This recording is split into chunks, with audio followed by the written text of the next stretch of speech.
Assalamualaikum warahmatullahi wabarakatuh. Pernahkah engkau tiba-tiba merasa memahami sesuatu tanpa pernah mempelajarinya? Pernahkah hatimu menjawab pertanyaan yang belum sempat kau ucapkan? Mungkin itu bukan pikiranmu. Mungkin itu adalah isyarat ilmu dari sisi Allah.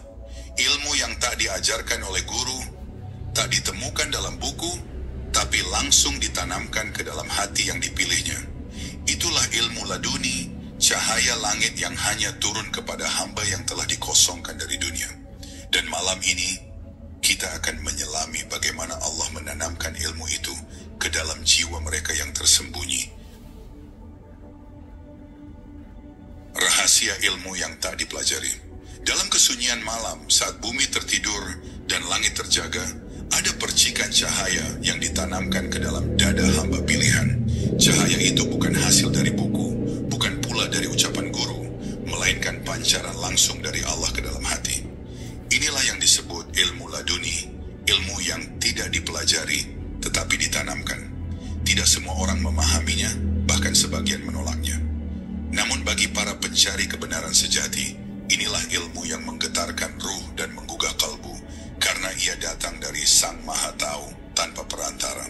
Ilmu laduni bukan sekadar pengetahuan, melainkan cahaya.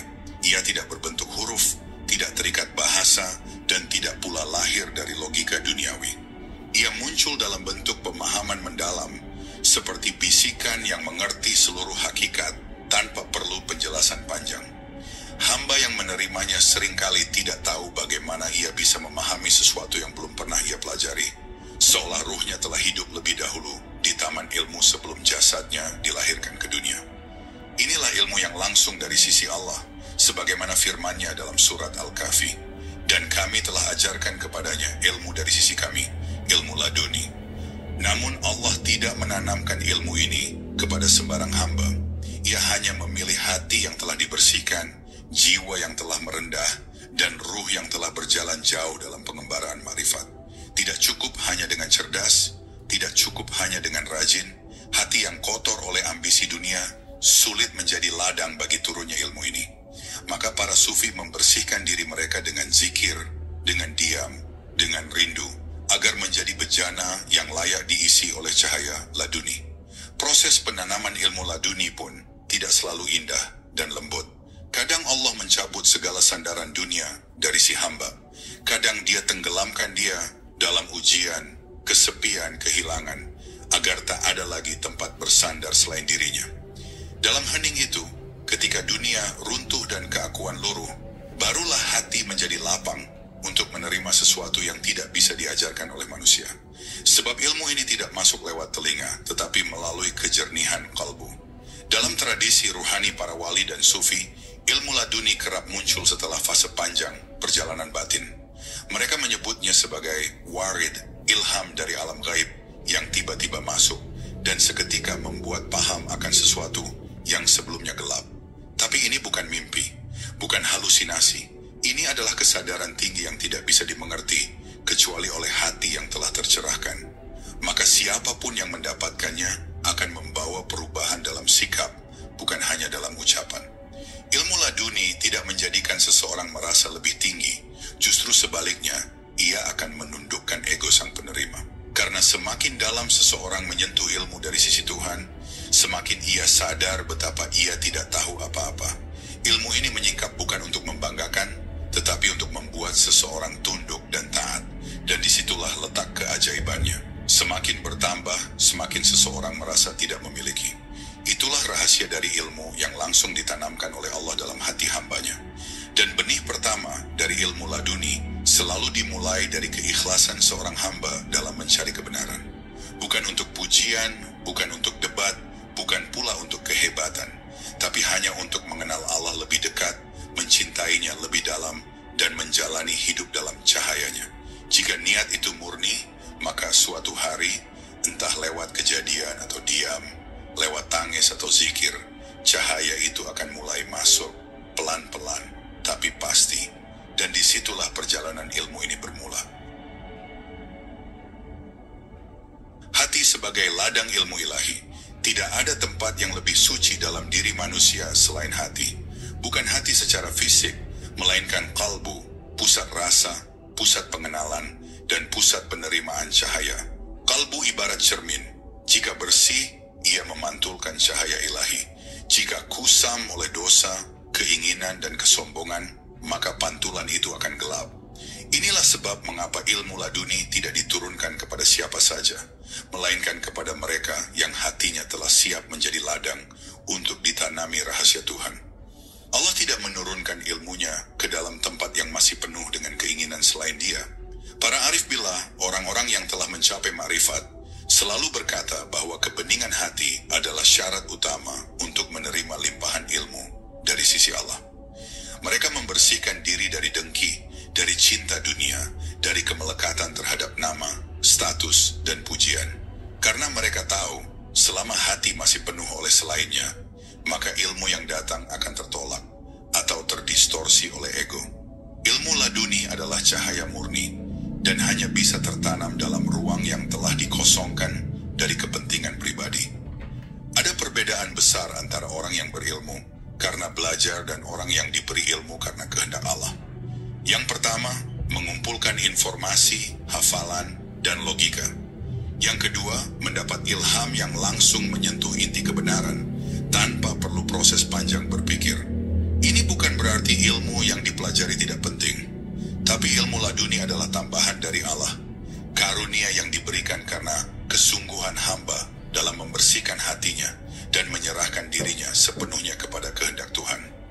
Dalam keseharian, tanda hati yang siap menerima ilmu laduni bukanlah banyaknya ritual, tapi dalam kehalusan rasa dan ketaatan yang tak bersyarat. Ia tunduk bukan karena berharap pahala, ia menjauhi maksiat bukan karena takut neraka, melainkan karena hatinya malu kepada Tuhannya. Ia mengamati kejadian sehari-hari dengan mata batin, bukan hanya dengan pandangan lahir. Setiap peristiwa baginya adalah pesan dari Tuhan. Dan dari sanalah, setetes demi setetes, ilmu itu mulai menetes, dalam bentuk pemahaman yang sulit dijelaskan dengan kata. Seringkali, ilmu laduni tidak datang sebagai ilmu baru, tapi sebagai kesadaran baru atas sesuatu yang sebelumnya telah kita dengar, kita lihat, namun tak pernah kita pahami. Sebuah ayat yang dulu hanya lewat di telinga, tiba-tiba kini menyala dalam dada. Sebuah kisah Nabi yang dulu hanya dianggap dongeng sejarah, kini menjadi cermin diri. Itulah kekuatan ilmu laduni. Bukan menambah informasi, tapi menghidupkan makna. Dan makna yang hidup akan mengubah cara seseorang memandang dunia dan dirinya. Maka hati yang bersih adalah gerbang, dan zikir adalah kunci yang mengasah kunci itu agar pas dengan gerbang tersebut. Setiap detak zikir menipiskan kabut di kalbu. Semakin tipis kabutnya, semakin terang cahaya yang bisa masuk. Para sufi tidak sibuk dengan banyak hal.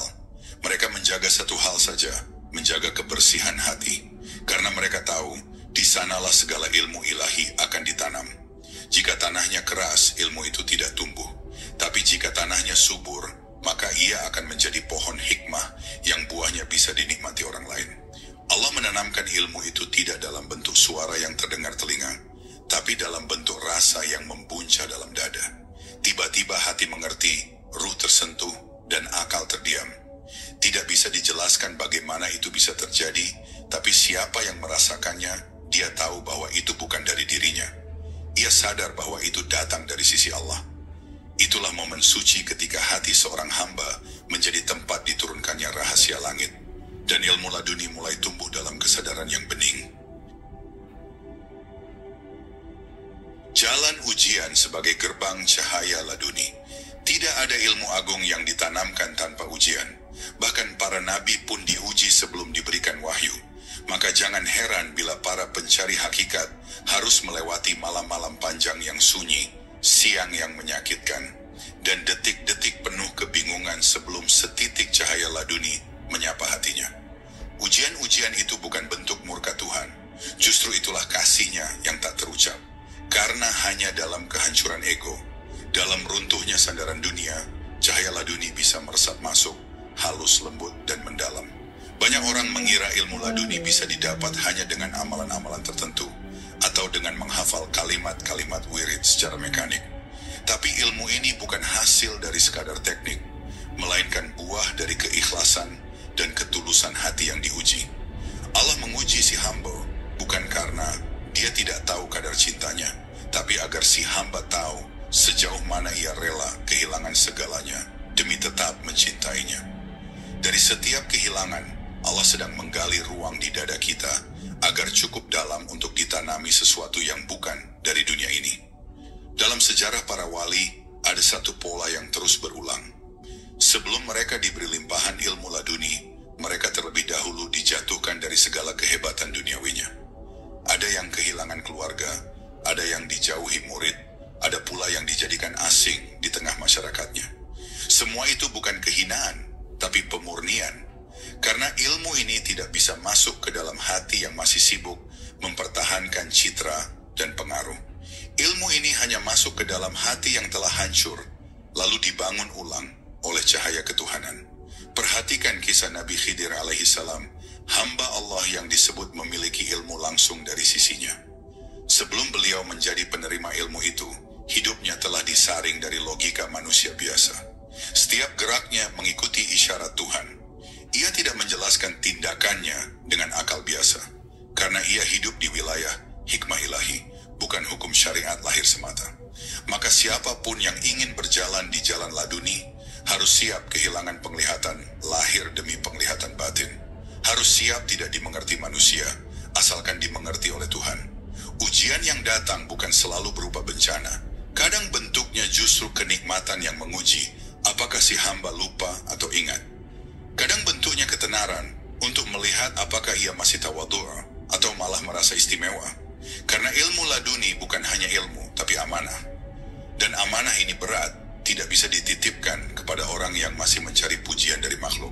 Sebab siapapun yang membawa ilmu dari sisi Tuhan, ia akan diuji dengan godaan untuk menggunakan ilmu itu demi dirinya sendiri. Dalam diam para sufi menangis, bukan karena hidupnya sempit, tapi karena ujian batin mereka tak bisa dijelaskan dengan kata. Ada rasa lapar yang tidak bisa dihilangkan oleh makanan, rasa haus yang tidak bisa disiram oleh air. Itu karena ruh mereka sedang menanti turunnya hikmah. Dalam kekosongan itulah Allah menurunkan ilmu laduni, bukan sebagai jawaban langsung, tapi sebagai kebeningan hati yang tiba-tiba mengerti makna dari setiap luka dan tawa yang pernah dilewati. Dan ketika ujian itu selesai, bukan karena hilang, tapi karena hati sudah ridha dengannya, maka ilmu itu turun seperti embun pagi.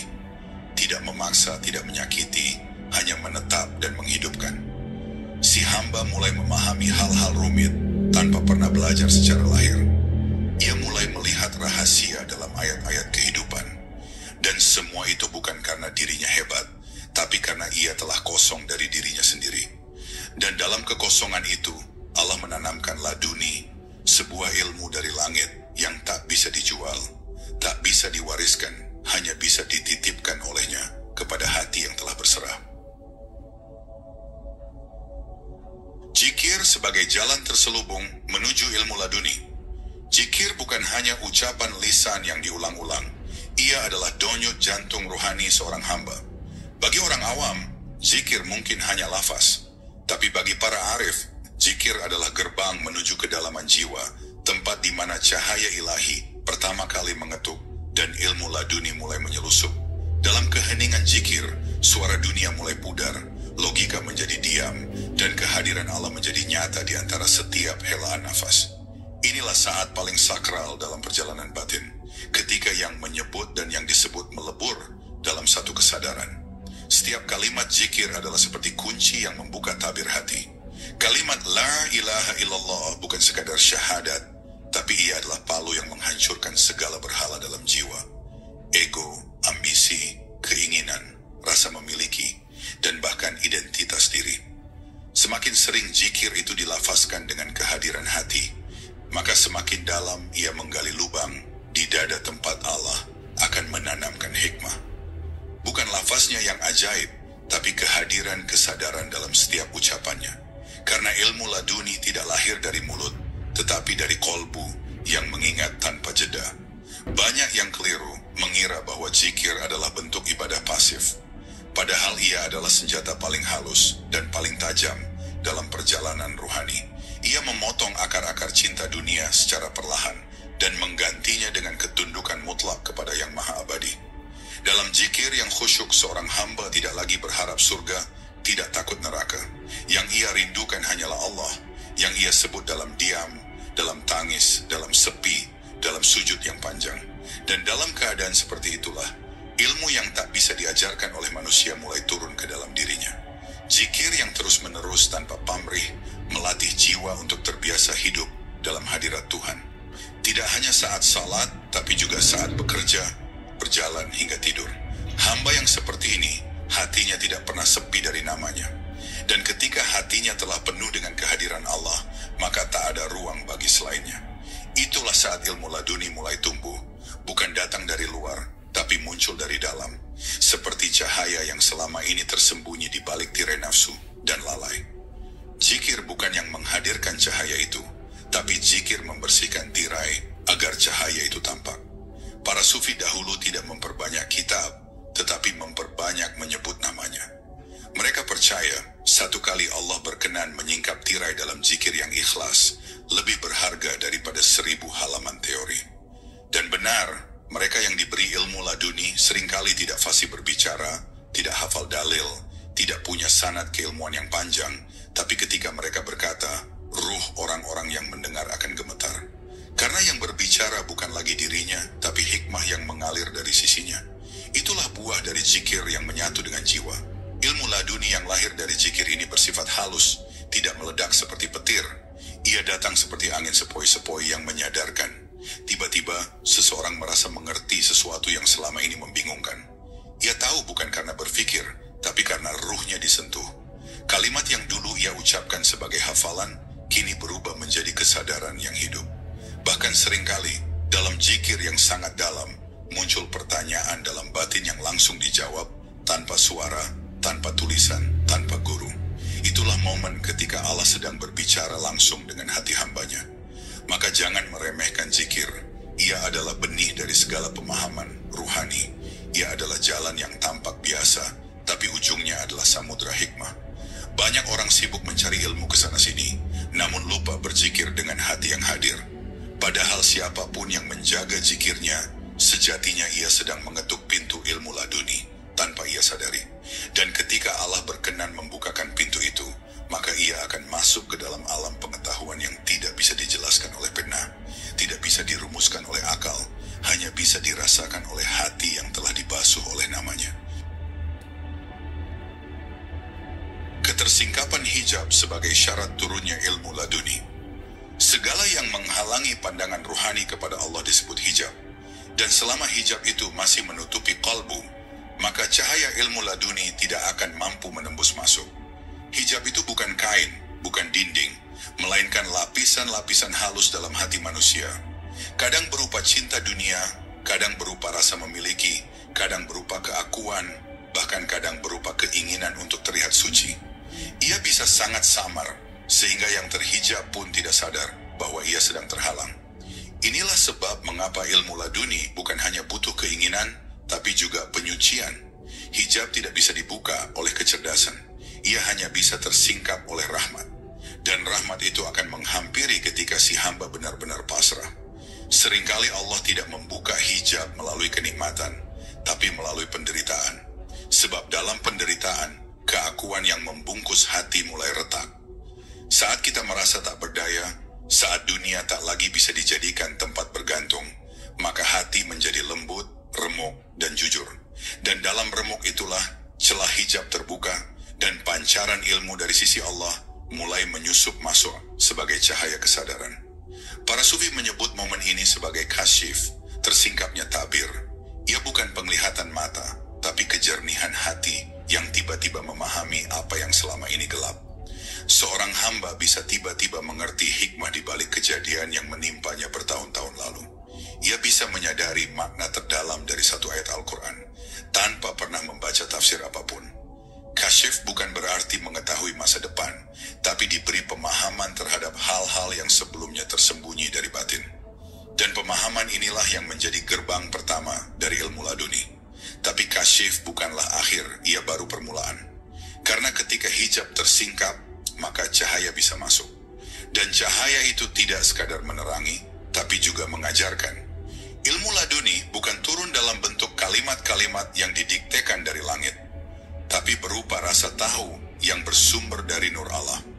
Seseorang yang mengalami hal ini tidak selalu bisa menjelaskannya, karena ilmunya datang bersama rasa.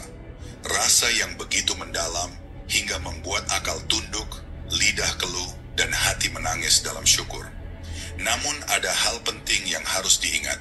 Kasyif bisa datang dari cahaya, tapi juga bisa datang dari hawa nafsu. Tidak semua yang tersingkap adalah kebenaran. Disinilah pentingnya penjagaan hati. Jika seorang hamba merasa bangga dengan kasyifnya atau menjadikannya alat untuk disanjung, maka hijab baru akan muncul, lebih halus, lebih berbahaya.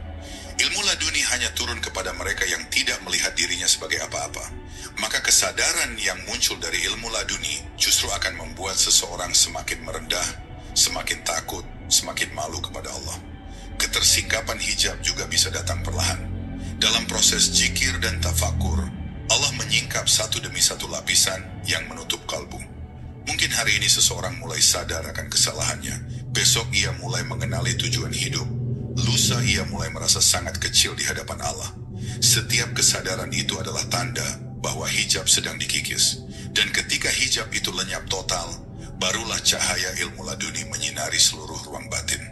Saat itu, seseorang tidak butuh dalil untuk tunduk, tidak butuh bukti untuk percaya, karena hatinya telah menyaksikan. Inilah proses spiritual yang sangat halus, sunyi dan penuh misteri.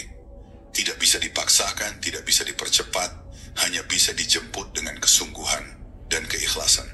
Maka jangan tergesa-gesa meminta ilmu laduni kepada Allah.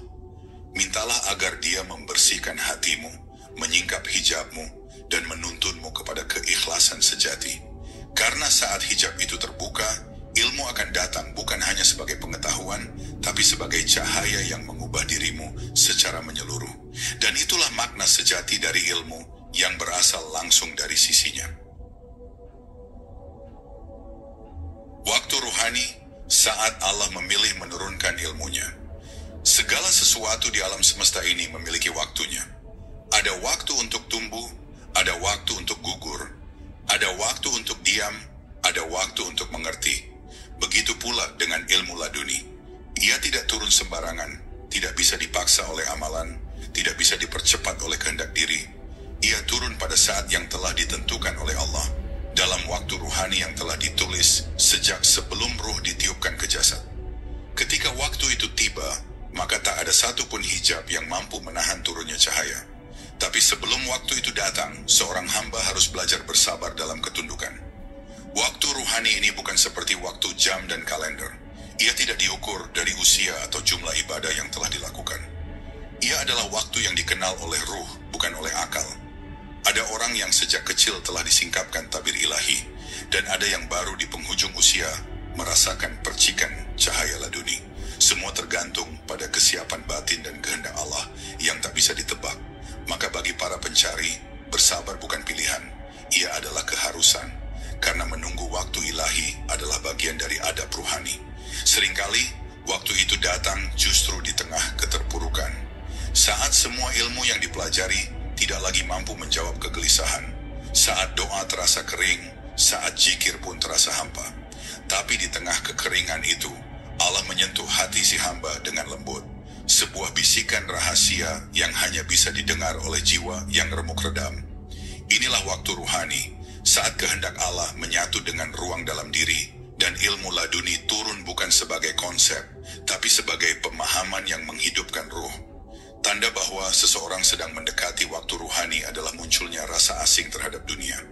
Ia mulai merasa hampa terhadap hal-hal yang dulu membuatnya bersemangat. Ia menjadi tenang dalam kesendirian dan menangis tanpa sebab saat menyebut nama Allah. Ia merasa dekat dengan sesuatu yang tak terlihat dan rindu kepada sesuatu yang belum pernah ia temui.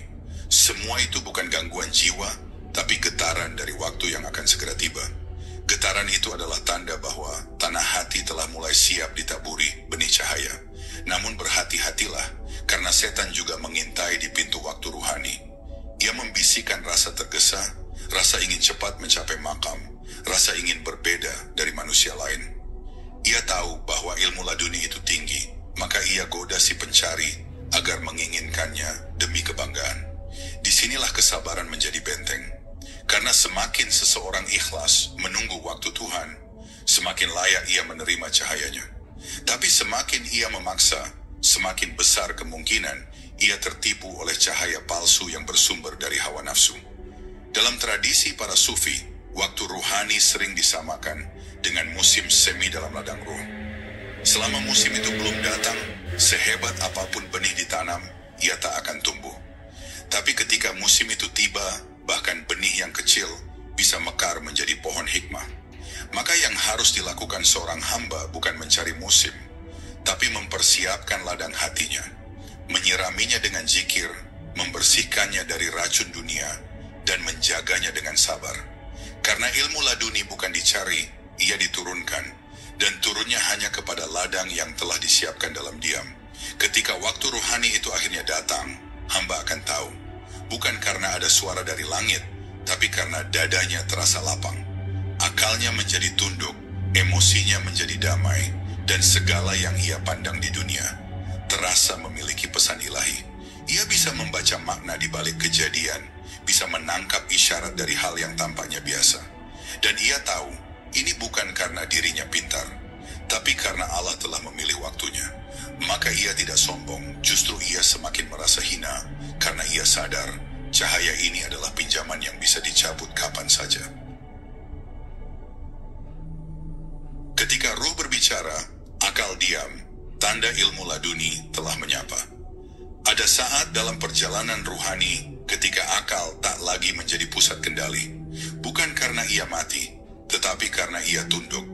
Dalam momen-momen itu, ruh mulai bicara, bukan dengan suara, tetapi dengan rasa yang dalam dan pemahaman yang tidak terucap.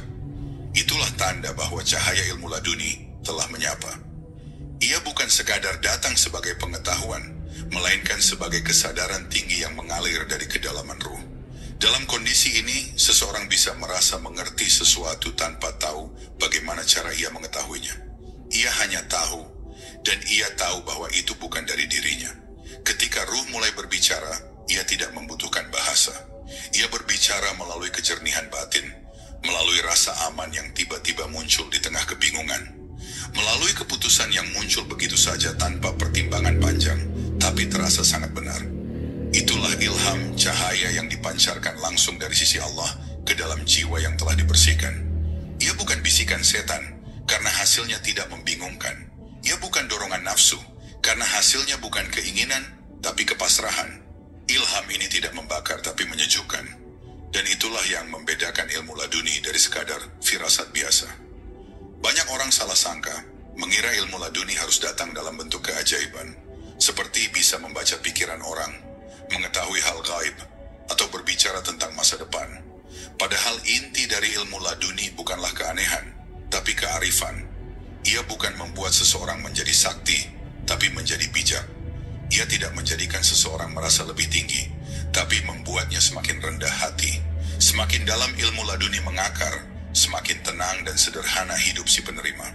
Bukan karena ia tidak tahu banyak hal, tapi karena ia sadar bahwa semua pengetahuan sejati datang dari Allah. Ruh yang telah disentuh oleh ilmu laduni menjadi ringan memaafkan, mudah memahami, dan cepat menangkap isyarat dari langit. Ia tidak menghakimi dengan pandangan sempit, karena ia telah melihat kehidupan dari kacamata ketuhanan.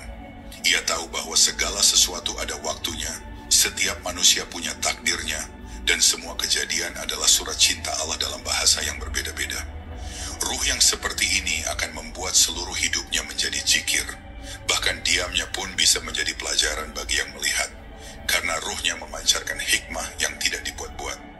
Terkadang, ilmu laduni datang dalam bentuk kesadaran mendalam saat membaca ayat atau mendengar kisah Nabi. Ia bukan mendengar dengan telinga, tapi dengan ruh. Kalimat yang sama yang sudah berulang kali terdengar, tiba-tiba menyentuh ke bagian paling dalam dari dirinya. Ia menangis tanpa sebab yang jelas, bukan karena sedih, tapi karena disentuh oleh makna. Air mata itu bukan dari luka, melainkan dari kesadaran bahwa Allah begitu dekat, begitu lembut, dan begitu maha mengetahui isi hati hambanya. Tangisan itu adalah bahasa ruh yang tak bisa diterjemahkan oleh akal. Saat ilmu laduni telah menyentuh ruh seseorang, maka ia tidak lagi menyandarkan hidupnya pada sebab akibat duniawi. Ia bekerja dengan tekun, tapi tidak tergantung pada hasil. Ia berbicara, tapi tidak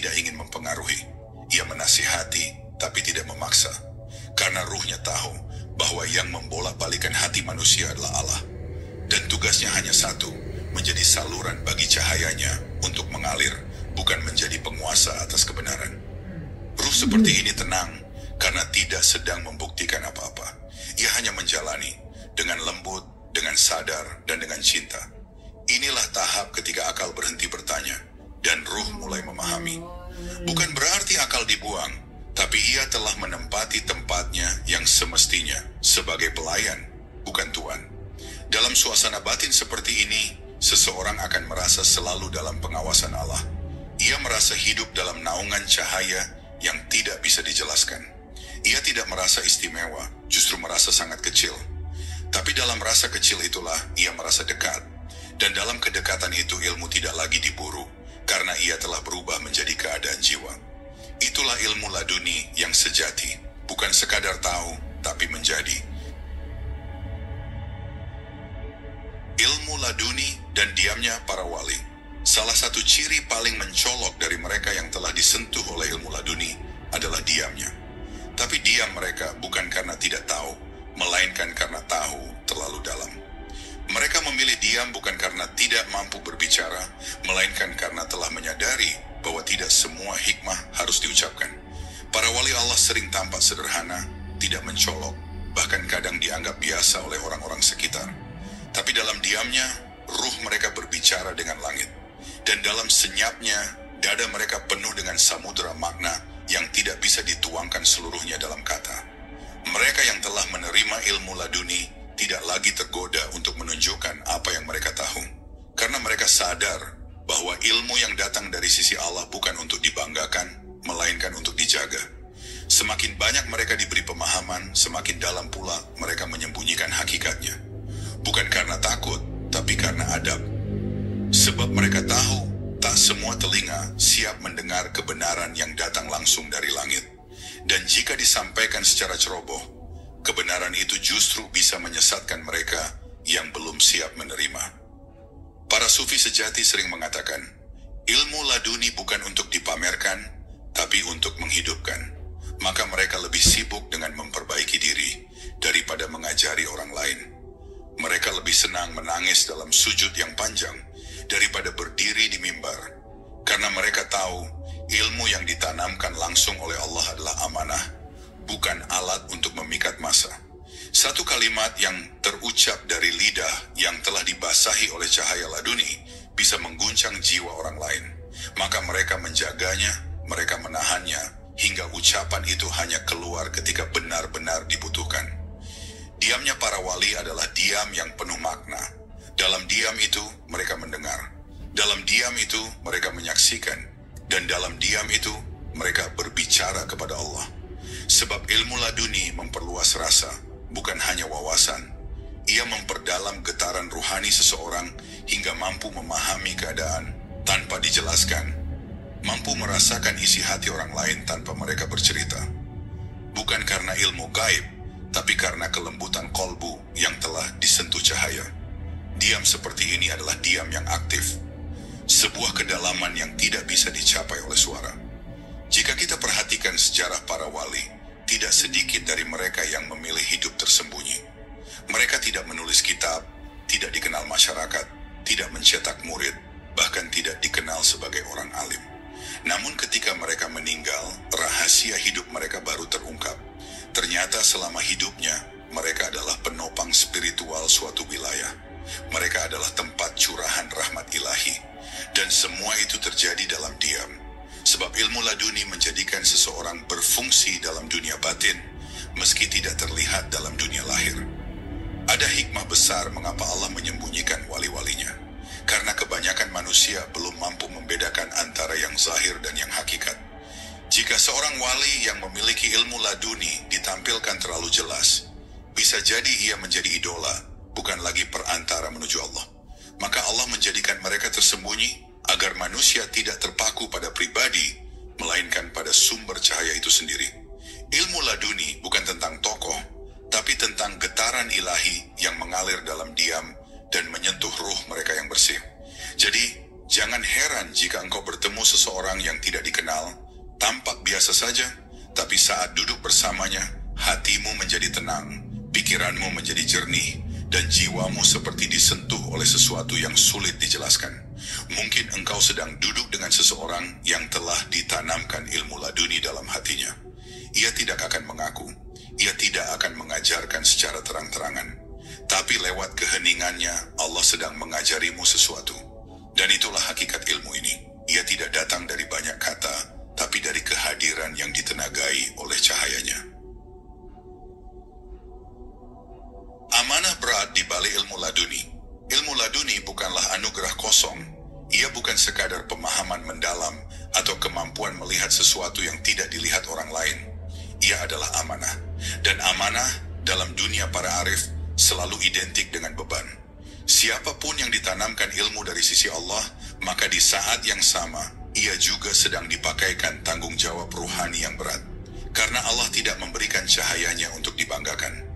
Ia memberi untuk dijaga, untuk dipelihara dengan adab, dan digunakan hanya dalam kerangka kehendaknya semata. Seseorang yang telah menerima ilmu laduni harus hidup dalam kehati-hatian luar biasa. Bukan karena ia merasa suci, tetapi karena ia tahu betapa tipisnya batas antara cahaya ilahi dan cahaya palsu dari hawa nafsu. Semakin tinggi makam pemahaman seseorang, semakin besar pula godaan untuk mengklaim, merasa diri istimewa, atau mengarahkan ilmu itu demi kepentingan pribadi. Maka para wali yang benar-benar menerima ilmu laduni justru menjalani hidup seperti hamba biasa. Mereka menyembunyikan ilmunya sebagaimana seseorang menyembunyikan emas murni di tengah lumpur. Amanah ini juga menyangkut ucapan. Setiap kalimat yang diucapkan oleh seseorang yang memiliki ilmu laduni bisa menjadi pengaruh besar bagi ruh orang lain. Kata-katanya bisa menghidupkan atau justru melukai, maka ia tidak sembarangan bicara. Ia memilih diam lebih sering daripada menjelaskan panjang lebar. Karena ia tahu setiap ilmu yang keluar dari lisannya akan dimintai pertanggungjawaban. Bahkan dalam batin pun ia terus memohon, "Ya Allah, jangan jadikan ilmuku sebagai fitnah bagi diriku sendiri." Lebih dari itu, pemilik ilmu laduni akan diuji secara batin. Tidak selalu dalam bentuk penderitaan luar, tetapi dalam tekanan ruhani yang dalam. Allah akan memperlihatkan padanya sisi-sisi kebenaran yang kadang tidak bisa dijelaskan. Lalu Allah akan melihat, apakah ia tetap tenang dalam simpanan hikmah, atau ia tergesa-gesa menumpahkan semuanya untuk mengundang perhatian. Ujian ini tidak terlihat dari luar, tapi di dalam dirinya akan terjadi pergolakan besar antara keinginan untuk membagikan kebenaran dan kesadaran bahwa belum tentu orang lain siap menerima cahaya itu. Salah satu amanah paling halus adalah menjaga kesucian niat. Sebab ilmu laduni mudah sekali ternodai oleh rasa aku, merasa telah mengetahui hal-hal gaib, merasa memiliki cahaya, merasa berbeda dari orang awam. Semua itu bisa menjadi racun yang perlahan membunuh keikhlasan. Maka tak heran jika sebagian wali bahkan meminta kepada Allah agar dicabut ilmu laduni dari hatinya jika itu membuatnya lalai. Ini bukan karena tidak menghargai anugerah, tapi karena mereka lebih takut kehilangan Allah dibandingkan kehilangan ilmu yang menempel pada ruh mereka. Karena itulah, ilmu dari sisi Allah tidak diberikan kepada orang yang hanya ingin tahu, tapi kepada orang yang siap memikulnya. Dan kesiapan itu bukan diukur dari seberapa banyak hafalan, seberapa rajin ibadah, atau seberapa kuat karisma, tapi dari seberapa dalam seseorang mampu menjaga rahasia Tuhannya, menyembunyikan cahaya dalam diri, dan tetap merendah meski hatinya telah terbuka terhadap hakikat. Dalam dunia laduni, kesederhanaan adalah jubah para pemilik cahaya, dan adab adalah benteng yang melindungi mereka dari kehancuran spiritual. Maka jika engkau merasakan cahaya itu mulai menyusup dalam hatimu, dalam bentuk pemahaman yang tidak biasa, rasa peka terhadap isyarat ilahi, atau ketenangan luar biasa dalam menerima takdir, maka ingatlah, engkau sedang diminta untuk menjaga sesuatu. Jangan buru-buru menyebarkannya, jangan tergesa mengklaimnya, dan jangan biarkan aku mencuri cahaya yang bukan milikmu. Karena hakikatnya, ilmu itu adalah milik Allah. Kita hanyalah wadah, dan wadah terbaik adalah yang tidak bocor oleh pujian, tidak retak oleh sanjungan, dan tidak tumpah oleh ujian. Cahaya laduni dan misteri kehendak Allah. Ilmu laduni Sedalam dan setinggi apapun, tetaplah misteri dari kehendak Allah. Tidak ada satu pun hamba yang bisa memintanya tanpa izin, dan tidak ada satu pun guru yang bisa memberikannya tanpa perintah. Ia bukan hasil belajar, bukan warisan dari mursyid, dan bukan pula hasil dari ribuan sujud semata. Ia adalah limpahan langsung dari sisi Tuhan kepada hati yang telah dikosongkan dari segala selainnya. Dan ketika ilmu ini turun, ia tidak datang dengan suara petir atau cahaya terang. Ia datang dalam kesunyian, dalam keheningan yang dalam, yang tak mampu dijelaskan dengan bahasa manusia. Cahaya laduni bukan untuk menonjolkan siapa yang lebih tinggi, tetapi untuk membimbing siapa yang bersedia merendah. Ia turun bukan kepada yang haus pengakuan, tapi kepada yang telah lelah dengan dunia, yang hatinya tidak lagi menuntut, hanya berharap agar bisa menjadi tanah tempat tumbuhnya rahmat. Dan ketika Allah berkehendak menanamkan cahayanya ke dalam hati seseorang, maka seluruh alam akan bergerak diam-diam, menyusun jalan, menghapus hijab, dan membisiki jiwa dengan isyarat-isyarat halus yang hanya bisa ditangkap oleh kalbu yang jernih. Namun bukan berarti siapapun harus menunggu pasif. Tidak, justru sebaliknya. Siapa yang ingin disentuh oleh ilmu laduni, ia harus bersungguh-sungguh memantaskan diri. Ia harus membersihkan niatnya setiap hari, menata hatinya dari keinginan tersembunyi, mengikis egonya pelan-pelan. Ia harus ikhlas dalam zikir, tulus dalam amal, dan berserah dalam doa. Karena ilmu ini akan datang saat seseorang tidak lagi berharap apapun kecuali Allah. Saat ia pasrah sepenuhnya, dan saat itulah sesuatu yang tidak bisa dibayangkan akan mulai tumbuh dari dalam dirinya. Dalam pengalaman para wali, ilmu laduni seringkali datang tanpa tanda. Tiba-tiba seseorang terbangun dari tidurnya dan dunia tampak berbeda. Tiba-tiba hatinya menangis saat mendengar ayat yang sudah ratusan kali ia dengar. Tiba-tiba ruhnya bergetar hanya karena melihat langit malam. Ia merasa sesuatu sedang terjadi dalam dirinya, tapi ia tidak bisa menjelaskan. Karena ilmu ini tidak datang sebagai wacana, melainkan sebagai keadaan. Dan jika ia tidak siap menjaganya, maka cahaya itu bisa padam secepat ia datang. Sebab tidak semua yang diberi akan terus memiliki. Ada kalanya Allah hanya menunjukkan sedikit, lalu mencabutnya. Untuk menguji, apakah hamba itu mencintai ilmunya, atau mencintai diri sendiri karena merasa istimewa. Inilah rahasia terdalam dari ilmu laduni. Ia bisa turun dan bisa dicabut. Ia bisa membimbing dan bisa menjadi sebab kehancuran jika tidak dijaga dengan kerendahan hati yang terus-menerus. Maka jangan bermain-main dengan cahaya, karena yang menyentuh cahaya tanpa bersih akan terbakar olehnya. Penjagaan terhadap ilmu laduni bukan hanya dalam laku lahir, tapi juga dalam detak batin. Ia harus dijaga dari ria yang sangat halus, dijaga dari rasa lebih tahu yang menyamar sebagai keikhlasan. Karena setan tidak akan pernah berhenti menggoda orang yang telah disentuh oleh cahaya. Justru di titik inilah godaan menjadi semakin halus, semakin tidak terasa. Ia bisa datang dalam bentuk pengakuan batin, dalam bentuk keinginan mengajar, atau dalam bentuk rasa ingin dikenal sebagai orang yang sudah sampai. Dan saat itu terjadi, cahaya akan memudar. Maka jika saat ini engkau merasa hatimu mulai disentuh oleh rasa tahu yang tidak biasa, jika tiba-tiba pemahamanmu tentang hidup menjadi dalam tanpa belajar, jika engkau menangis tanpa sebab karena merasa Allah begitu dekat, maka berhati-hatilah. Mungkin itu bukan sekadar perasaan. Mungkin Allah sedang mengujimu dengan memberi sebagian dari ilmunya. Dan jika itu benar, maka engkau sedang berdiri di ambang gerbang ilmu laduni. Dan kini pertanyaannya, beranikah engkau menjaganya, atau justru engkau akan tersesat oleh cahaya itu sendiri?